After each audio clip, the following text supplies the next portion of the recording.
Watch how the unit is able to breathe better. Listen.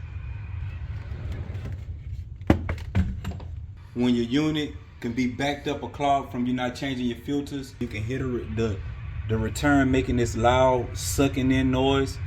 This because it's hard for it to breathe, and this puts more pressure on the blower motor. It puts more pressure on the compressor outside, and you wonder why your unit is keep failing prematurely. It's because you're not changing your filters regularly. You're letting it get impacted, putting more stress on the unit. Just imagine trying to run down the street full speed, trying to breathe through a coffee straw. This is when your filter is clogged up of dust and debris. Keep your filters changed.